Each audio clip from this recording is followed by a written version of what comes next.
working? Perfect. So, hi everyone, my name is George. I am the program coordinator of the East Mediterranean program at the University of Oxford, so you'll see I'll try to take the direction that way, so please forgive me. But I wanted to start by saying that I actually had the privilege of attending the 20th anniversary of the Oxford School of Global and Area Studies last Friday and Saturday.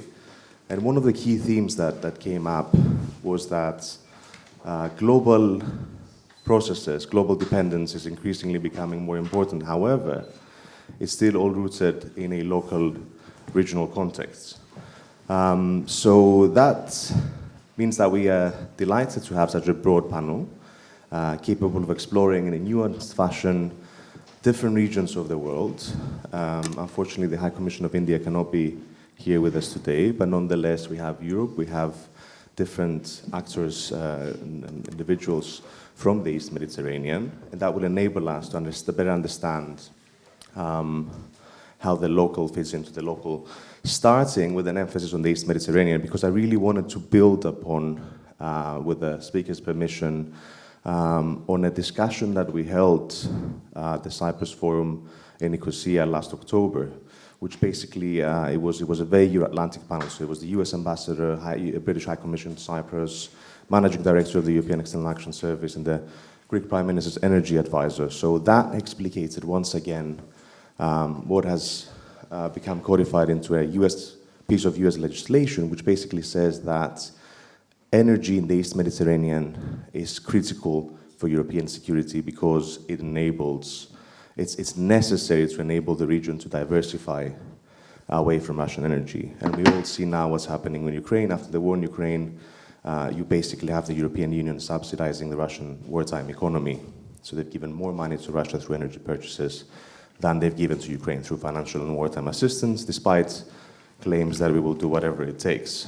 But it's more than energy, and I'm happy that some of the speakers will address the component of beyond energy, but also that of energy. And without further ado, I would like to introduce this brilliant speakers that we have here with us, starting with the host of this session today, His Excellency, the High Commissioner of Cyprus, Dr. Kyriakos Kouros. We have Ambassador Sharif Kamel of Egypt, sitting over there. Ms. Violet Kairala, who is a minister in Lebanon and other East Mediterranean states. We have the Ambassador of Albania, Mr. Uran Ferizi. We happen to be members of the same college in Oxford as well as Nicholas. So the conspiracy theories amongst you might say, this is the first step for a university college's global domination. I can neither confirm or deny that. But last but definitely not least, we have Dr. Akshali, who is a senior lecturer with Defense Studies at King's College, right? Perfect. Should we start with the host then? Would you like to exercise host privileges in making your introductory remarks? Please, let's try to stick it within 8 to 9 minutes, if that's possible, to make sure that Nicholas doesn't give me berates me afterwards. Thank you, George. Welcome everybody here. We are very happy that we are co-hosting with the Cyprus Forum. I'm very glad that Kyriakidis is the driving force behind that. I'm very happy that I see many familiar faces here in the audience, which I tried hard to convince, and maybe not that hard to convince them to be here. I'm very glad that I have to my right hand the Arab world, because part of my heart has been devoted to that part of the world due to my duties, either as ambassador to Lebanon, or, believe it or not, I was envoy to the so-called Arab Spring at some point of my life. And Ural from the Balkans is the other part that surrounds Cyprus, and we are very proud of the relationships with Albania, and we look forward for a fruitful relationship in the future to come, and hopefully with them in the European Union. The issue today is the fragmented world and what's the role of Cyprus in what we are trying to do. Cyprus is 65 years old. I mean, sometimes I wonder, it's almost my age, my country. We went through different decades, reaching this stage where now we are more active instead of being a passive element in a very challenging neighborhood on a global scale. Crises were repeated in the Middle East, and we were feeling or receiving the consequences of that. And what we are engaged the last decade or more is to try and see the glass not half empty. So the approach is, what can we do to achieve growth, prosperity, irrespective of the challenges that we are facing? And the answer is that by building bridges, by partnerships, by approaching the neighbors without criticizing them, but trying to talk with them, engage with them, and figure out what is the best for our mutual interest to move on further. Is this enough for my introduction? If you'd like them to be, yes. Yes, because I want to hear more from the other people present. Thank you very much. Thank you, High Commissioner. Should we go to the Ambassador of Egypt, Your Excellency? Thank you so much, and it's a great pleasure to be part of the Cyprus Forum. Thank you for inviting me. I don't think it took a lot of convincing to be part of the session today. I think it's also, for all countries within the East Mediterranean, we feel that we are at an advantage, because when you think about the world, you don't find any other geographical spot where you really have three continents connecting. Obviously, we have a very long history in terms of the peoples of that region. We sit also at the crossroads, not only of these three continents, but effectively, we are also a connection and a connectivity between East and West, with the Suez Canal, of course, bringing vessels from the Red Sea into the Mediterranean. The cross-cultural that we have, our contribution, all people in this region throughout history. Today, we all share also the same challenges and the priorities, and it's always our priority, and definitely at this time, about prosperity, about building our countries. We are at different levels. Some of us are facing even more challenges, but I fully agree with the High Commissioner of Cyprus. By working together, you are in a much better place when you are able to work with your neighbors.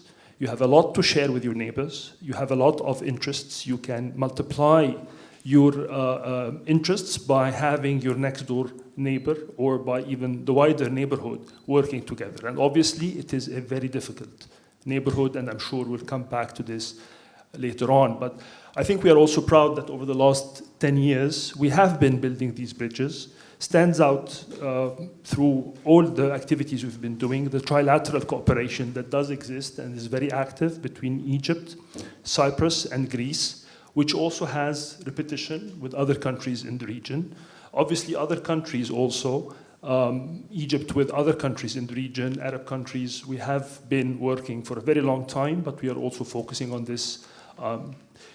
5 or 6 years back, we had the initiative also of establishing the East Mediterranean Gas Forum, which was a very important platform for coordination, for policy exchange, for cooperation between the countries, since we have started to discover our resources, our natural gas resources.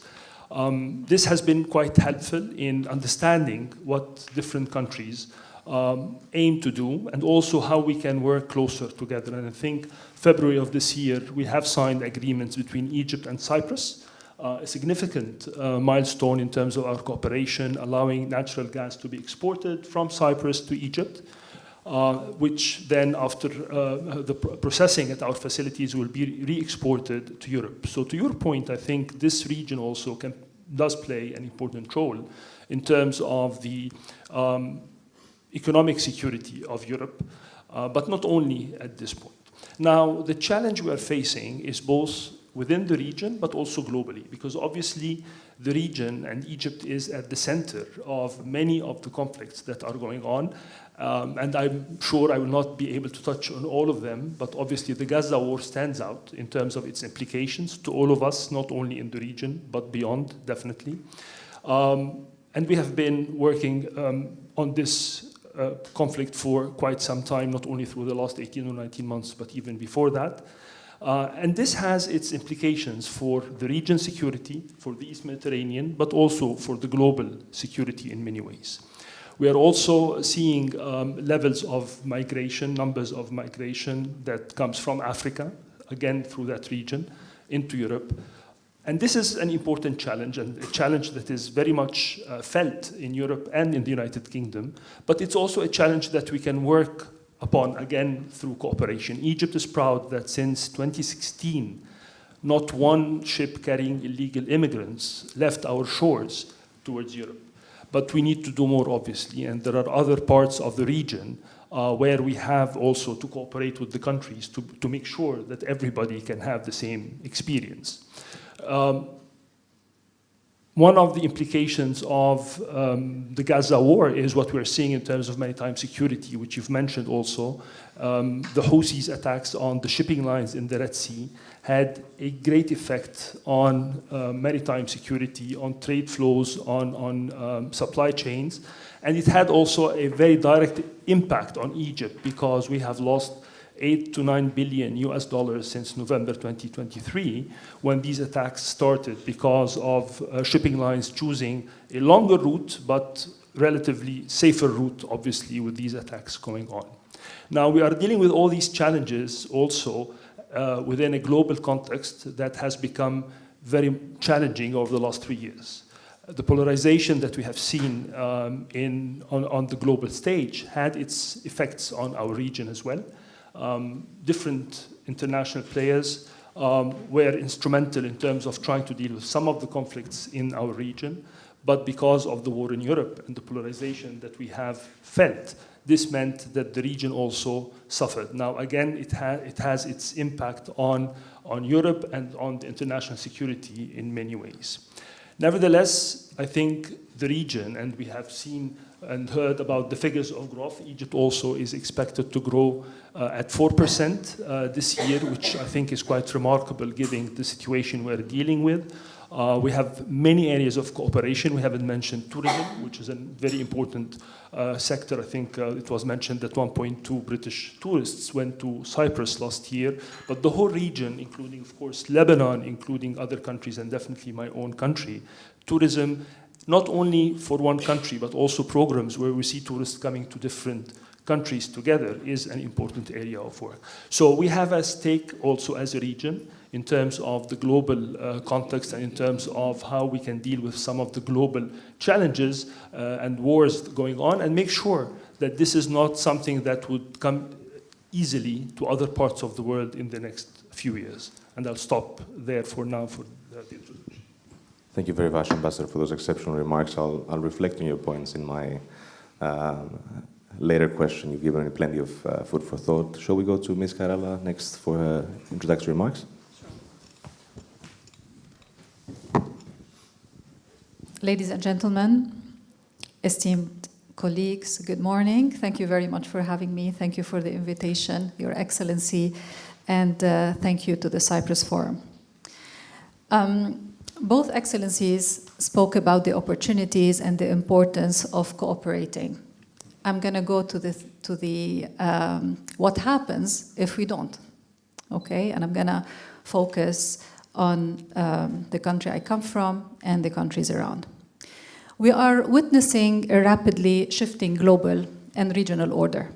The United States' influence is becoming more focused on core strategic interest, while, of course, encouraging regional players to take more responsibility. China is asserting itself diplomatically and economically as a counterweight to the US. Meanwhile, Europe, still dealing with energy insecurity, the war in Ukraine, and rising political polarization, is being pushed to rethink its global role and strategic autonomy. In recent months, there's been a breath of fresh air, a bit of optimism, cautious optimism in the Eastern Mediterranean. Particularly, I'm going to focus on Lebanon and Syria. For many in Europe, this region is viewed through two lenses. Either we think of energy, or we think of humanitarian crisis. The Eastern Mediterranean holds significant gas reserves, which could reduce dependence of Russian energies. Others focus on the human cost of war and displacements. However, stability in the region, especially in Lebanon and Syria, is not just energy. It's not just humanitarian aid. It's a strategic priority for ensuring a stable Eastern Mediterranean for several interconnected reasons, spanning from regional security and energy cooperation to migration and weaponization of migration, with direct consequences on Europe's security, resilience, and the integrity of its democratic values. The security situation in the region, let's go to discuss a bit the security situation. It is volatile and unpredictable. Every morning we have something that's really interesting and we've never seen for decades. Let's take Syria. Syria is navigating a fragile and complex post-conflict transition. Over 90% of the Syrians live in poverty, according to the United Nations. The economy is on the brink of collapse. Recently, both the United States and the European Union have announced the easing of economic sanctions. The move is perceived or is seen as a way to prevent civil war, encourage economic recovery, and pave the way for critical investments. Syria needs billions or tens of billions of dollars to rebuild. But despite these diplomatic openings, Syria, as we all hear, continues to face internal serious challenges: airstrikes, fragile ceasefires, and sectarian tensions. From Syria, let's move to Gaza. Since October 2023, the war in Gaza has added another layer of insecurity and instability. It has led to catastrophic humanitarian consequences. The ongoing conflict threatens to pull the wider region into conflict from the Red Sea to the Mediterranean. Now to Lebanon. The role of Lebanon in the equation is significant. It remains central to the region's migration dynamics, maritime security, and offshore energy potential. The President Joseph Aoun and the Prime Minister Nawaf Salam, along with the new government, are fully aware at the moment that reforms are not a choice, they are a necessity. They are working on rebuilding trust with the international partners and community. We are restoring the work of public institutions and re-engaging in regional dialogue and addressing the disarmament of non-state actors. This step will reassert sovereign decision-making and prevent escalation, which can allow Lebanon to return to its historic role as a bridge and not a buffer between East and West. This is easier said than done, and it might take a long time, but we do not have a choice. Lebanon has 1.5 million of Syrians, the highest of Syrian refugees, the highest number per capita in the world. Instability and any failure at this point in time in achieving these necessary reforms risk triggering new wave of irregular migration towards Europe, especially through Cyprus. It is really naive to believe that unrest in Lebanon, Syria, and Gaza remains local. Our problem will have clear repercussions on the entire Middle East and beyond. We've seen this before, by the way. We've all seen it when the Syrian war led to over 1 million migrants arriving in Europe in 2015 alone. While most refugees do not pose any security threat, the scale of movement raised serious concerns about terrorism, pressure on borders, and social tensions. And as we are seeing, in some cases, the far-right parties are using these fears to gain support, pushing European politics towards division and stricter migration policies. Criminal networks also are taking advantage of weak borders and desperate people. A few years ago, Italian authorities seized over 1 billion euros of drugs, worth of drugs smuggled from Syria. I'm gonna finish. Crises in the Eastern Mediterranean don't respect borders. What begins in Lebanon and Syria can quickly become Europe's problem through migration, extremism, and energy disruption. That's why stabilizing these countries is not optional, it's essential. It means fewer people forced to flee, less space for violent actors to grow, and more room for cooperation, trade, and prosperity. Cyprus, as a neighbor and as a bridge between Europe and the Middle East, has a vital role to play in shaping this stability. So let's be clear. Supporting stability in the Eastern Mediterranean isn't charity, it's strategy. It protects Europe and helps shape a more secure future for us all. Thank you. Thank you very much for these wonderful remarks, for explicating particularly the benefits of regionalization and regional cooperation, but also the opportunities, especially in Lebanon, and also the costs of not heeding to those opportunities.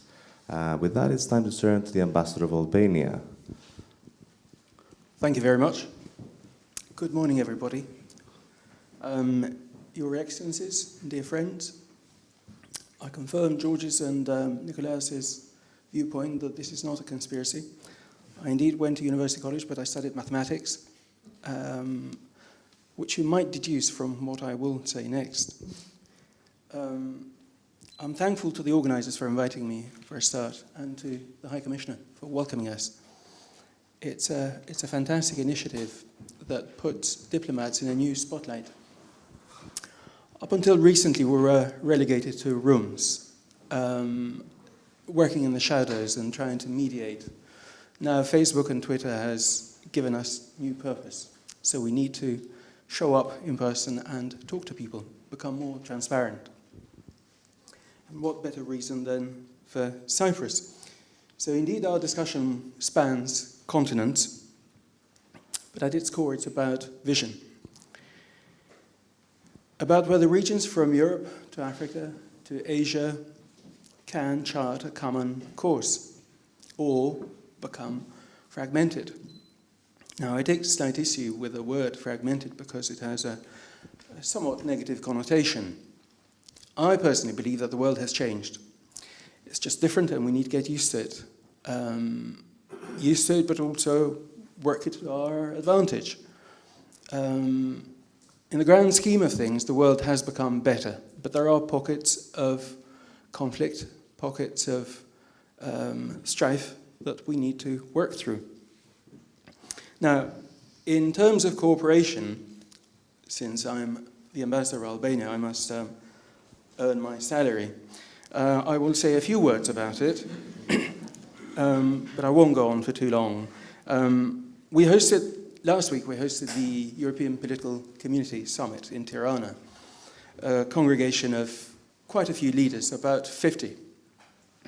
It generally doesn't have the format of deliverables coming out with communiques, but the main achievement is to get the leaders to talk to each other.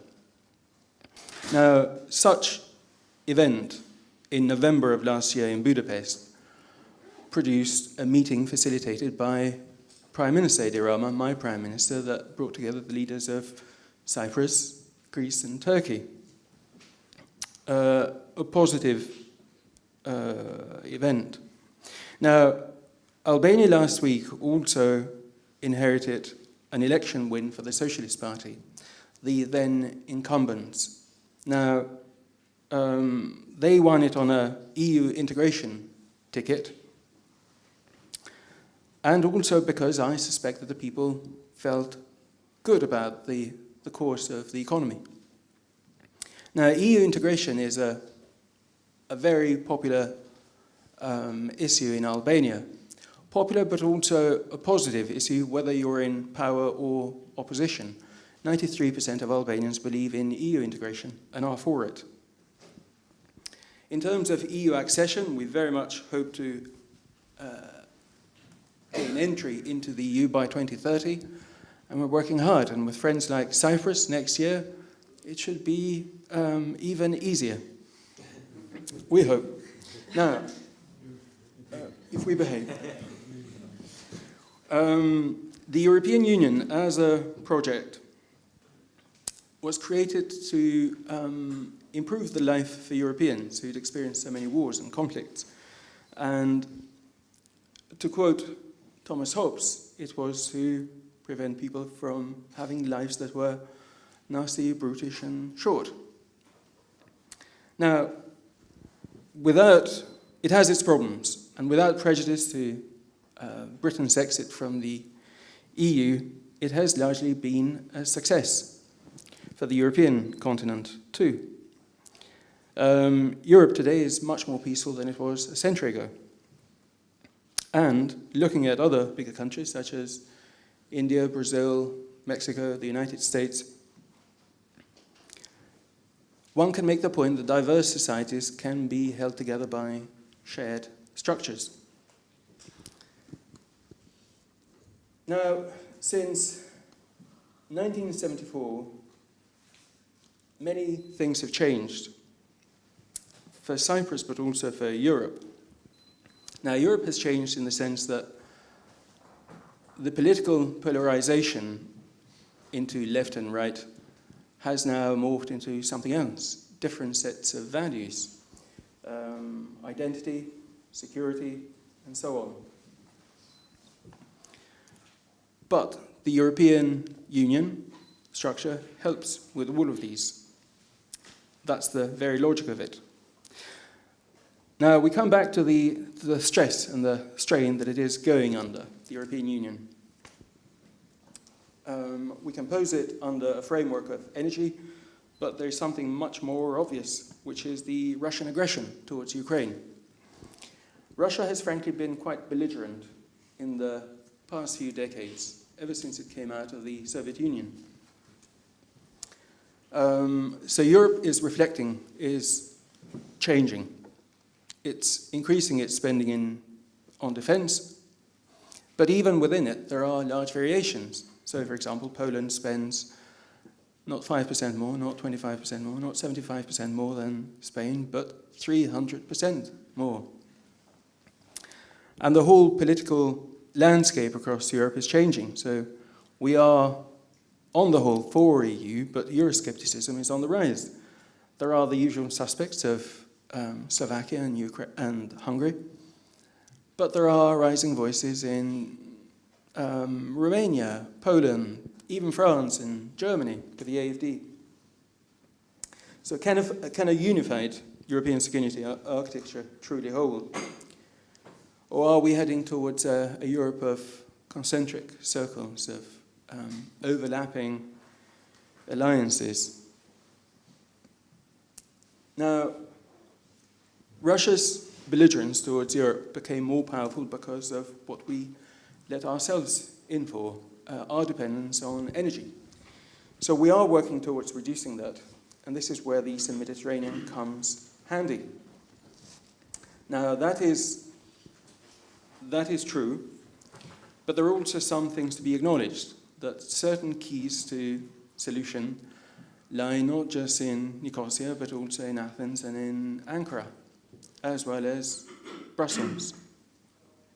Now, I tend to be a positive person, so I'll say that the good signs are that both Turkey and Greece are NATO allies, and in the last few years, they haven't really drawn swords, but they have worked together. So there is hope there.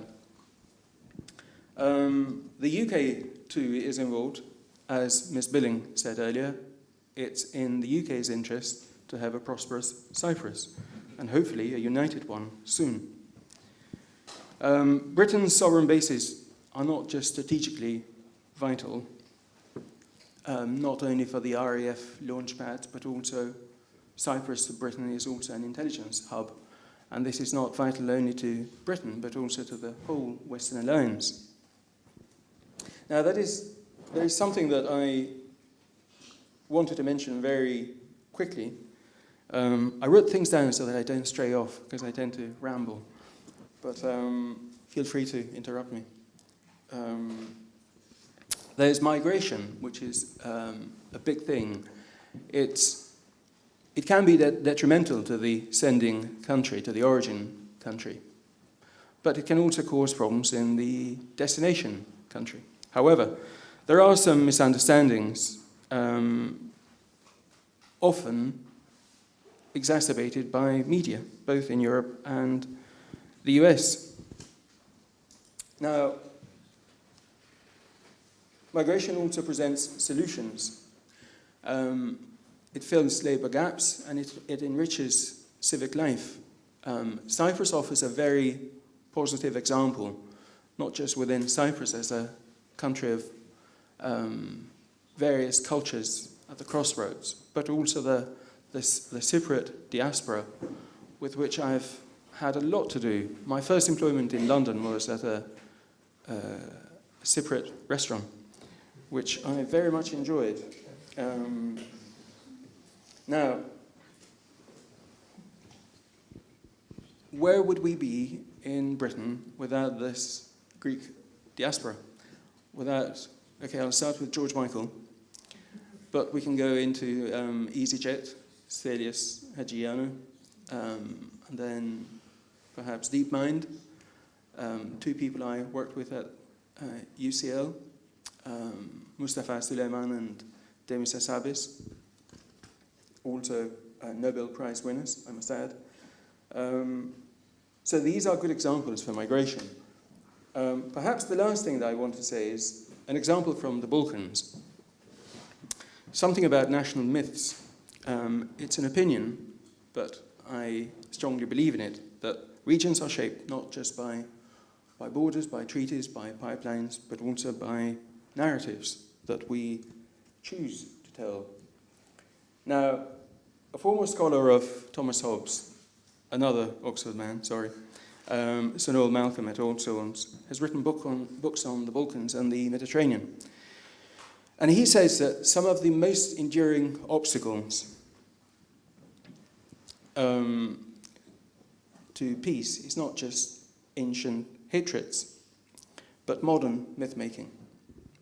Now, for example, there's this myth in the Balkans of this eternal hatred between the Serbs and the Albanians, and therefore we cannot have a prosperous Kosovo, which is very much the current problem that we need solving in the Balkans, alongside Bosnia. Malcolm argues that this was shaped less by medieval battles than by 19th century nationalism. Under Ottoman rule, Christian, Muslim, Jewish communities lived together in relative toleration, and it's only the adoption of Western-style nationalism that fractured this coexistence. And this lesson echoes powerfully in Cyprus. The myth of intractable division, of eternal separation, does not need to become a foundational myth, and we need to be aware of staying this course for too long. So reunification is important because we then have generations of people getting used to this new reality. But I believe that there is a way forward and things will improve. I'll leave it there. Thank you very much. Thank you very much, Ambassador. I could definitely see a formulaic approach to this, to your remarks. You're a true mathematician, but also an apt diplomat. And from the links you've got with Cyprus, I wouldn't be surprised if you take over the High Commissioner's position next. So No threat. after he exactly. And Dr. Acheli, over to you. I just speak like, yeah, it works. Okay. Thank you very much for your invitation, and it's an honor to be here with you, Excellencies. And I think, next to you on the academic, but as a speaker. I'm both from Turkey and Cyprus, so I guess it's good to diversify the conversation as well. I'm also a failed diplomat, but that's a story to tell at another event. I'll let you know about this. Okay, so I will be brief. I don't think, how much time do we have? Just 8 minutes, okay. So I think I have two concerns when we designate our region as the Eastern Mediterranean. Because the Eastern Mediterranean, kind of non-European Mediterranean, is associated with the terms of conflict or problems, or whether we need to protect Western Europe or Europe from migrants or any problem that comes from us. But to be very honest, Mediterranean, there is one ecosystem in the whole Mediterranean, and all these countries are connected, and the migrant issue, refugee issue, environmental issue, energy issue, these are common problems, these are common global problems. Global commons, what is they are called. So I guess there needs to be a common solution, not only that we need to deal with these problems, but we need to cooperate with, globally and with European Union and Western Europeans to solve these problems. And one actually domain where we can really cooperate is the environment. The environment today, the Mediterranean region warms 20% faster than the rest of the world. And such drastic change brings about floods, heat waves, wildfires, and you know that there is no borders for the environment. When there are problems, especially in Cyprus as well, when there is wildfires in Turkey, there are wildfires in Greece, and there are wildfires everywhere else, because there is, as I said, there is an ecosystem, a common ecosystem there. And these environmental problems are impacting the lives of 1/3 of the regional population. And it has also been reporting that due to water scarcity in the region, rising urbanization, the high prevalence of rain-fed agriculture, the southern and eastern Mediterranean are much more vulnerable to climate change than the EU Mediterranean countries. And in terms of Syrian refugees, you know, Turkey is Turkey is the country that has the highest refugee population in the world. But it's like next to Lebanon, I think it also hosts the highest number of Syrian refugees. But in the last years, most of the Syrian refugees who came to Turkey actually fled the drought, the environmental problems, because they were economic migrants as well. So this is, I think, when we talk about environmental problems, we shouldn't disassociate them from these hard security issues. And when we talk about energy issues in the Mediterranean, we need to stress the importance of the green renewable energy as well, not only natural gas, because I understand that economically and strategically it's important, but it's also to be sustainable for the Mediterranean, and to keep the Mediterranean, our Mediterranean is a mare nostrum. We need to diversify our energy resources, and we need to go green at some point. And going green, I know it is somehow associated a bit like a more hippie type of thing. So I would like to call it like sustainable defense, sustainable security, sustainable energy as well, because this is how we can actually keep our region together. And this is the only way. I mean, this is one of the, maybe not the only way actually, but this is only one of the strongest paths where we can really cooperate. Because another thing that we associate the Eastern Mediterranean is always conflict and problems, as I mentioned before. But this doesn't need to be this way.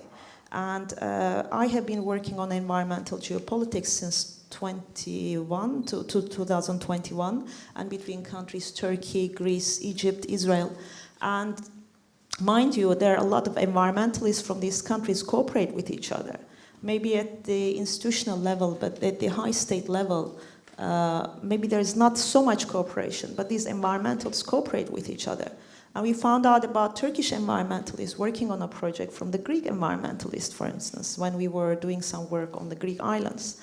And now I'm working on another British Academy-funded project about the local ownership of green energy transition in Turkey, Crete, Greece, and Italy.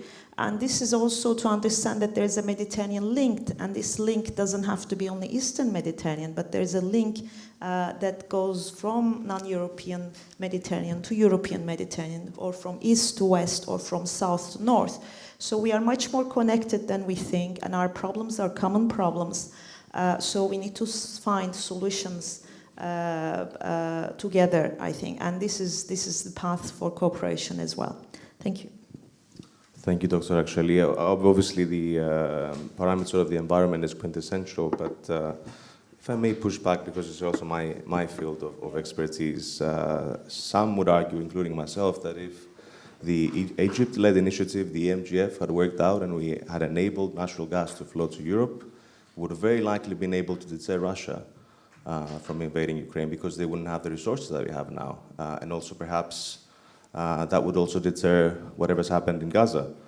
So perhaps, paradoxically, more natural gas would mean less environmental damage. But we can return to that in the discussion. Before we open up the floor to the audience, I would like to exercise my moderator privilege and ask a question very briefly to our panelists, because you've done an exceptional job of explicating all the important problems that affect regionalization, whether they are within the region, whether they're in Europe, whether they're global. And I wanted to ask you, what do you think is the primary challenge and the primary opportunity? Where does it come from?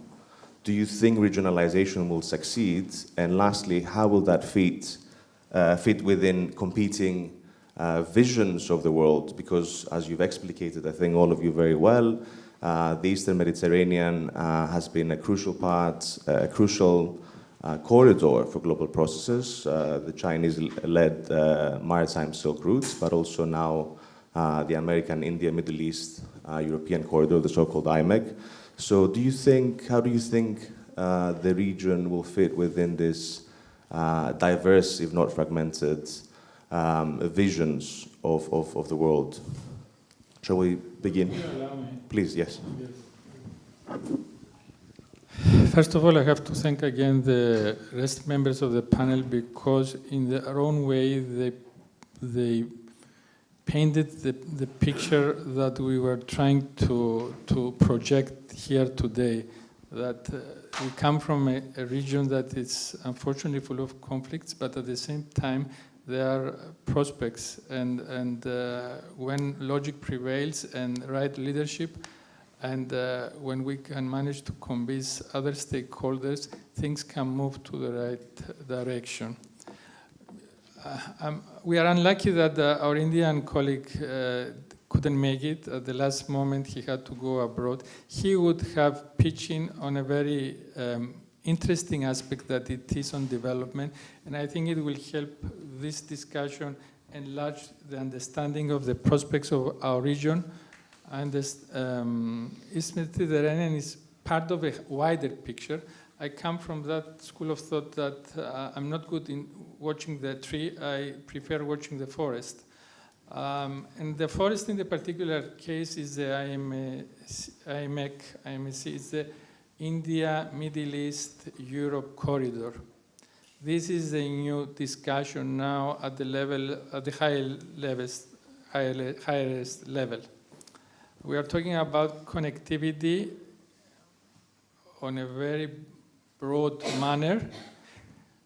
There will be those who will see that it has an adversarial to the Chinese corridor. I don't represent a superpower, so on my perspective, it's better to see. I walk by the Thames, and sometimes I watch these beautiful bridges, one after the other. No one is the same, but they all play their unique role connecting one part of London to the other. So if Cyprus, with the immediate neighbors and the excellent relations we have towards Asia, Africa, and Europe, could be a part of this wonderful adventure, it will be beneficial to more than us, or the next one, or the next one. We have a lot of American companies for the drillings of the natural gas. If the new administration in Washington wants also to be part, they are invited. We see Britain, and this is a message from myself to Britain, the asset they have in the 21st century in Cyprus is not the military bases. It's the collaboration with the authorities of the Republic of Cyprus. Because we are not the Cyprus Republic of the 1960s, we are not the Republic of the 1970s, we are the 21st century. I have a government which most of the members are younger than the Cyprus issue. So we are an extrovert, we are members of European Union, not of the non-alignment as it was at the beginning. We try to see the bigger picture. We want to be a benefit, a positive actor.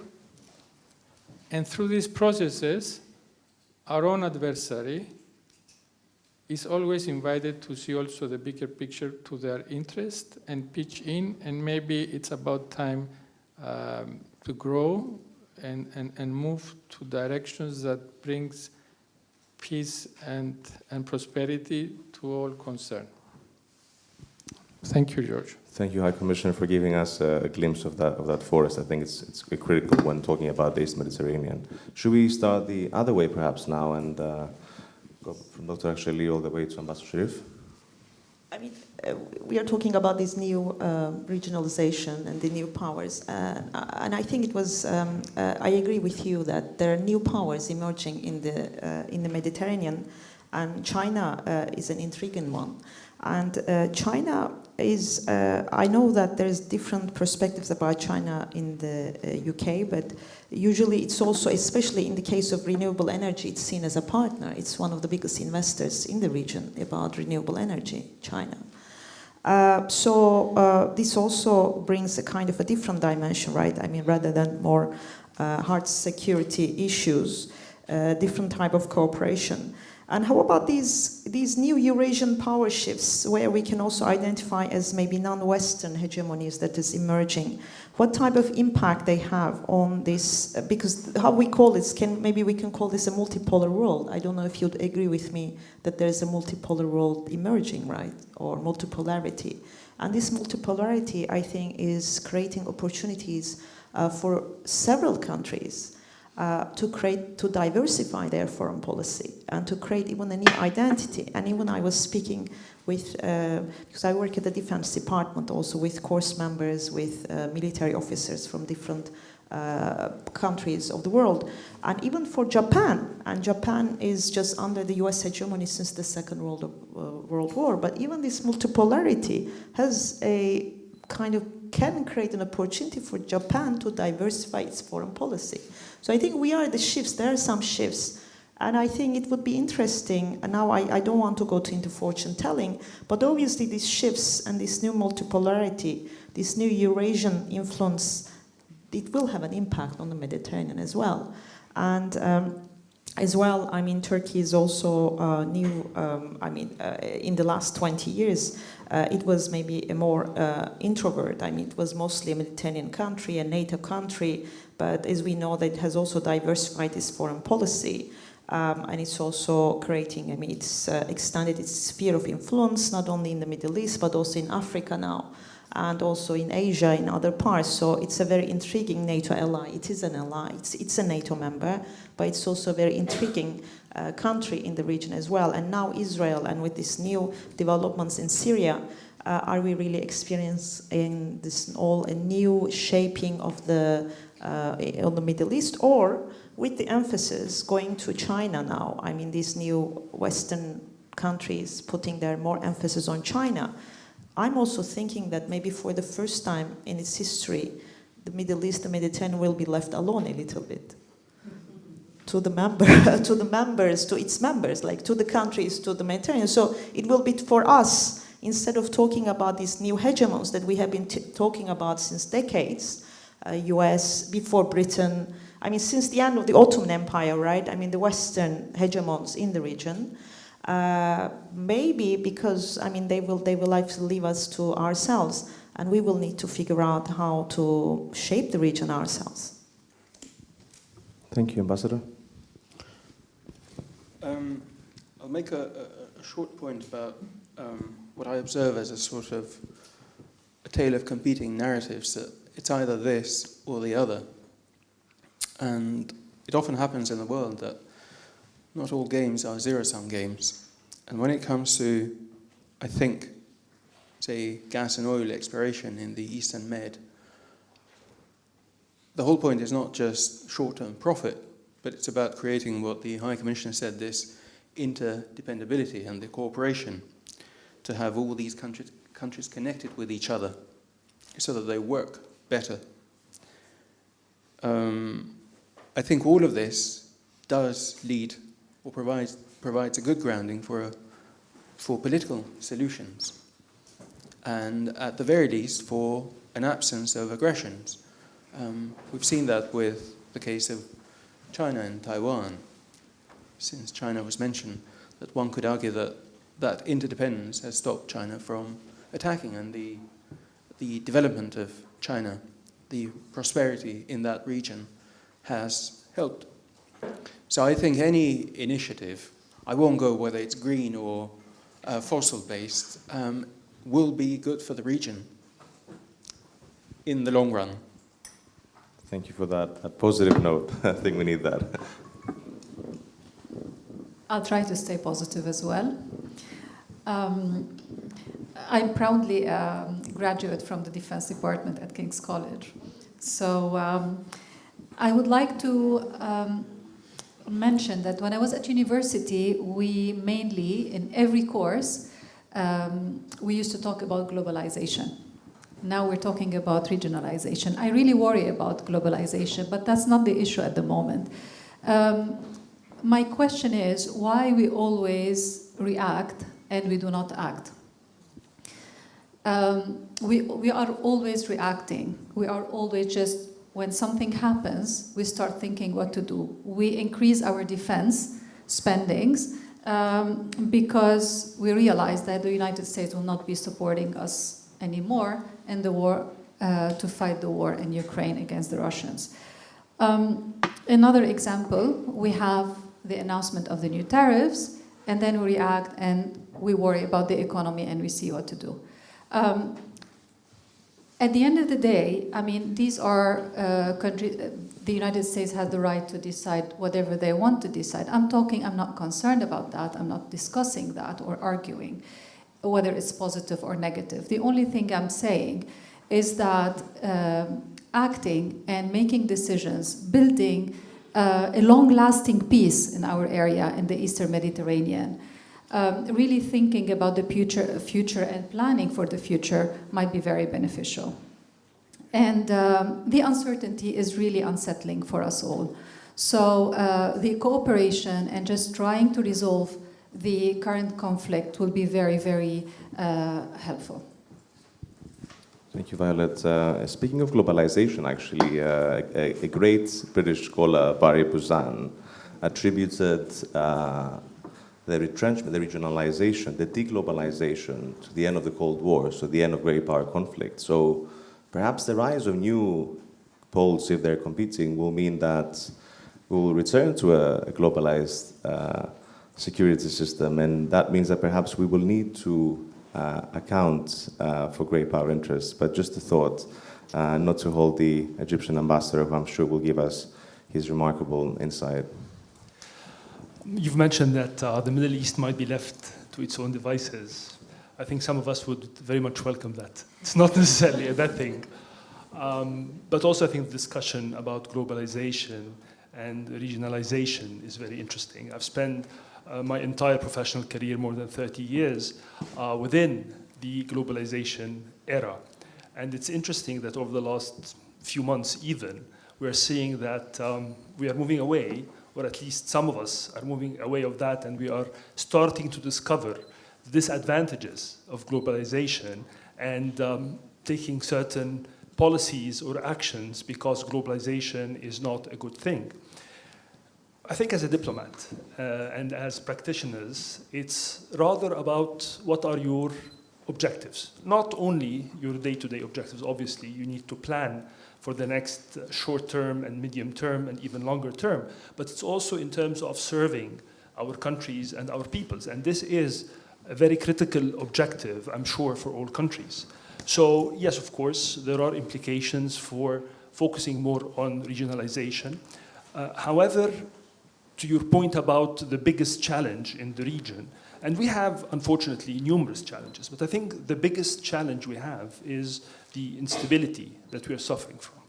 And looking forward, I'd love to be optimistic, and there are reasons to feel optimistic in certain cases, but overall, it is very difficult to be confident about what will happen in the region in the next few years. Because what has happened over the last 2-3 years, because of reasons within the region, also because of global changes, give us a feeling that this instability might continue.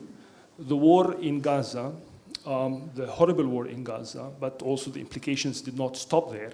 It moved also to other countries, Syria, for one, in terms of expansion of occupation to other areas, also within Lebanon, having more parts still being controlled by Israel. Then also you have other players in the region and outside in terms of what might be happening. We talk about maybe a multipolar world or what have you. I think Egypt, and I'm sure our colleague, the High Commissioner of India, would have shared the same opinion had he been here with us this morning. It is not about these competing players and whether you want to be on this side or that side. I think it is an important region. It's not as if these proposals are new, because obviously we are already connecting. We are already a bridge between East and West. Of course, it's good to have new ideas and new projects and trying to expand. But from the perspective of countries within the region, I think we stand to benefit from these different sort of proposals. It doesn't have to be this one or that one. I agree, it is not always, it shouldn't be a zero-sum game, because it's not about who becomes the victor. It is about how can we serve our countries, our region, and by the way, when you serve your country and your region, you also serve the world at large. And I think I also agree that East Mediterranean as a region, which we do not use as such, but it is a geographical region, which is quite diverse, because of the civilizations, the history, the different cultures, and so on. But I think the whole Mediterranean also is quite unique in a certain way, not only the East Mediterranean. And although there are differences between Europe, between Africa, between the Arab world and the Middle East, but still, that is the strength of that region. As I said at the beginning, I think it is the only geographical spot where you really have three continents connecting. And this is not only in terms of geography, it goes beyond that in terms of the history, the culture, and the opportunities. The opportunities are immense in that region. And when we haven't mentioned this this morning, but when you look a little bit beyond that to the Gulf, where you also have new players coming up. And we don't have to look at this always as many questions and many people would discuss as, what is negative about this development. It is a development. It is a reality. It is a fact that we have to deal with, because we have new players. How can we work with the new players and the old players to make sure that we get the best outcome of this?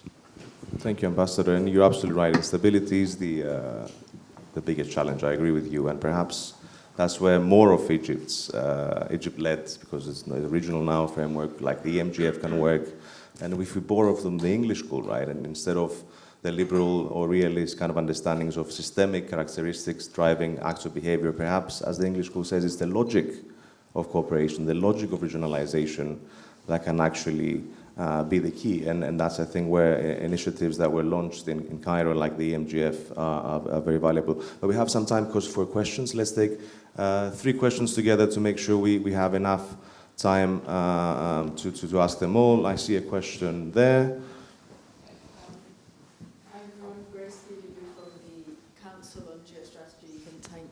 Westminster. I'm a China analyst, and despite appearances, I'm actually from Cyprus. So my question is quite China-related.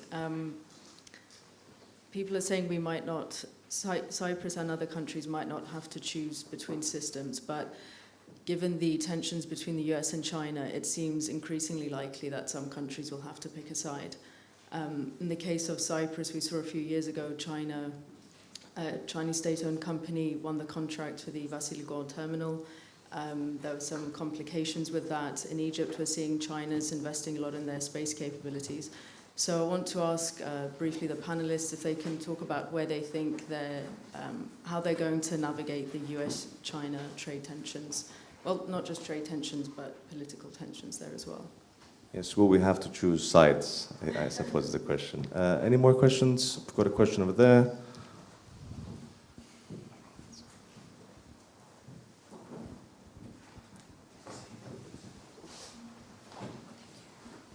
Good morning. My name's Thanisa. I'm the head of multilateral at the South African High Commission. Still coming to terms with what happened last night in the Oval Office. Had to switch one's phone off because sometimes even as a diplomat we need to pause and recoup and recover. Thank you to Cyprus and to my beloved Cypriot colleague who invited probably one of two Africans in the crowd, apart from Ambassador from Egypt, the third. Just wanted to first say my first posting was in The Hague as legal counselor, and I had the pleasure to serve with Ambassador Kouros, who was the ambassador to the Netherlands at the time. And really interesting to serve with you again in London. Diplomacy is a big profession, but also very small, and we seem to run in different circles.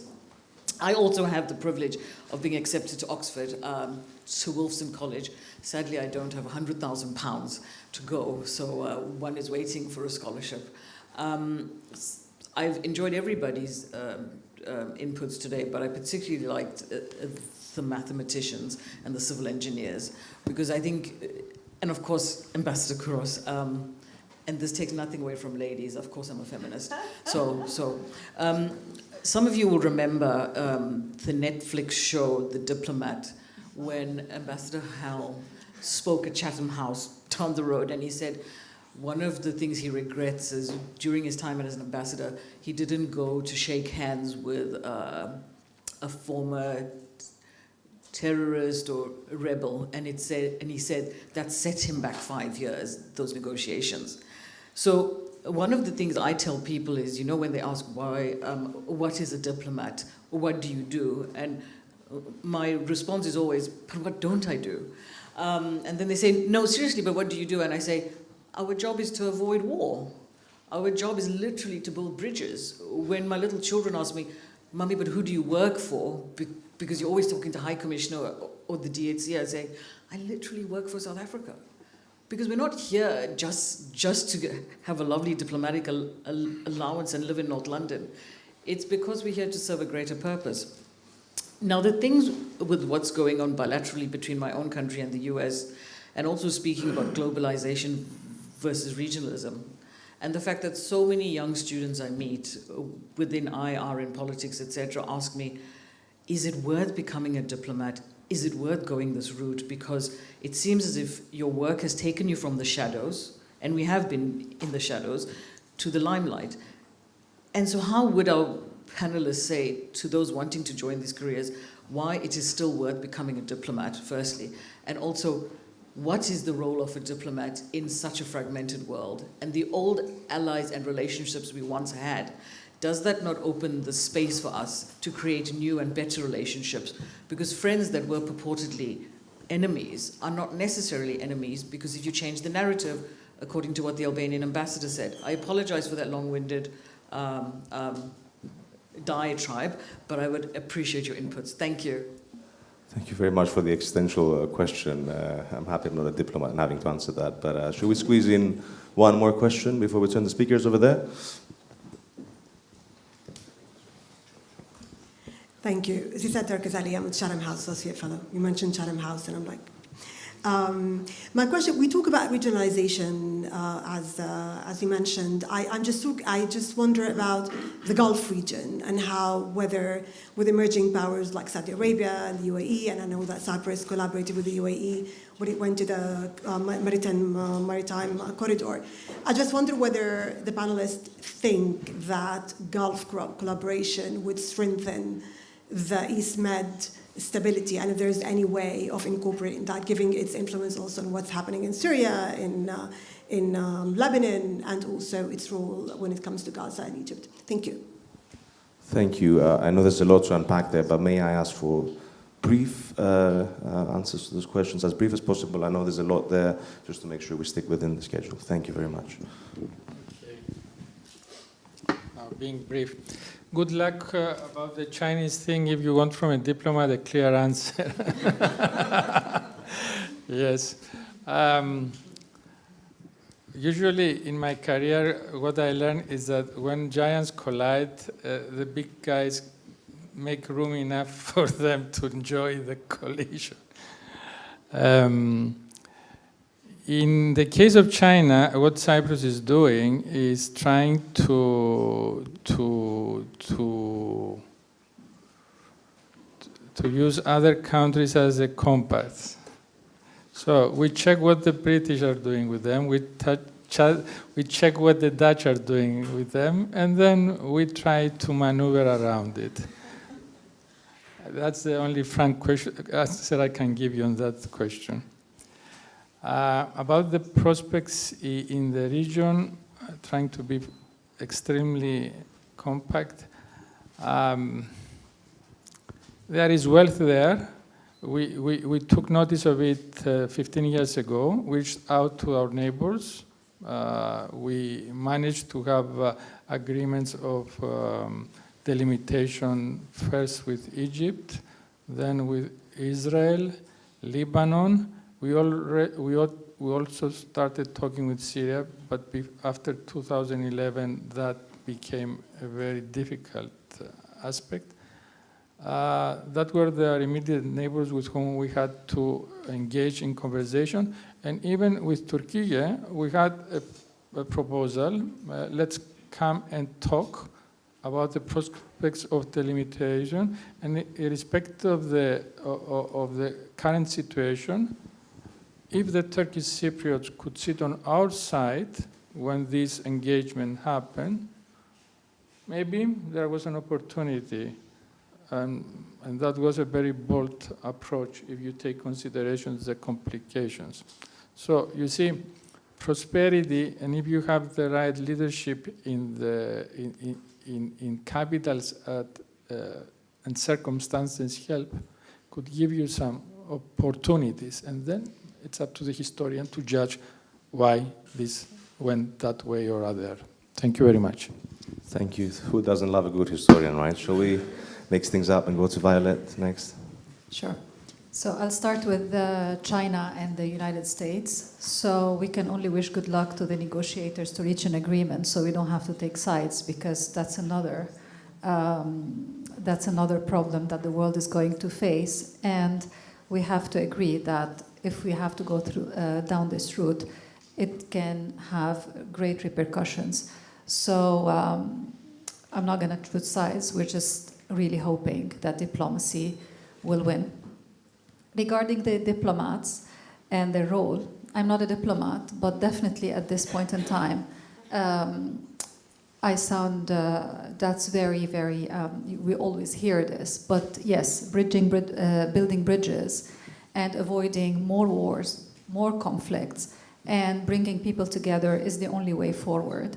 Because, I mean, when the war starts, we never know when it's ending. This is what happened in Ukraine, in Syria, 2011, in Lebanon, in Gaza. So that's where we need our diplomats. And the last question, about the Gulf. So about the Gulf, I'm going to just mention few events that happened in the last couple of weeks.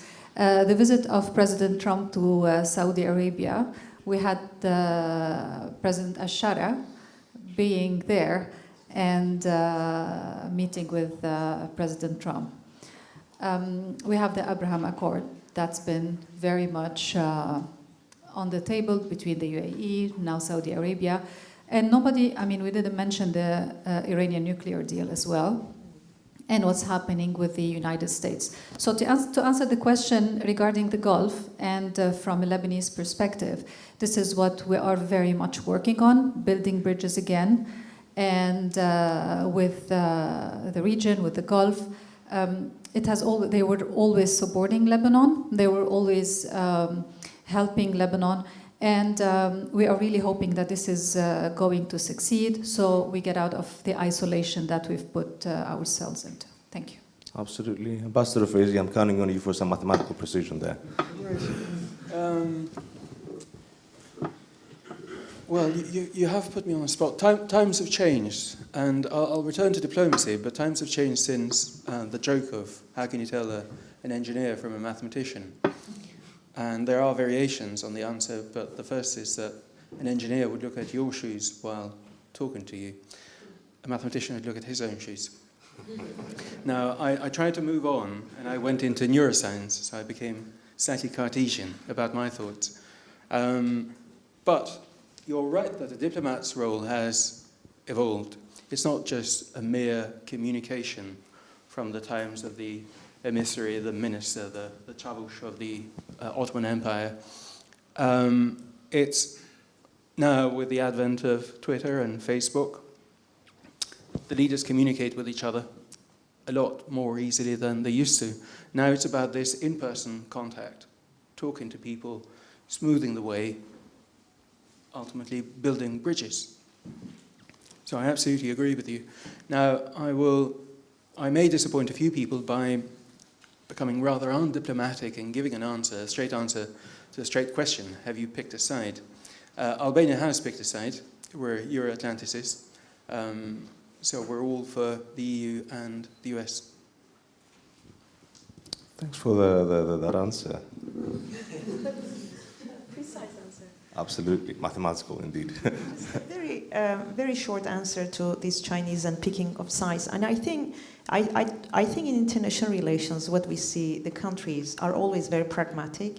Even in the harshest or strictest sanctions, we know that all countries actually find a way to go around those sanctions as well. Even in the Russian case, you know that so many European countries bought Russian gas through Kazakhstan, right?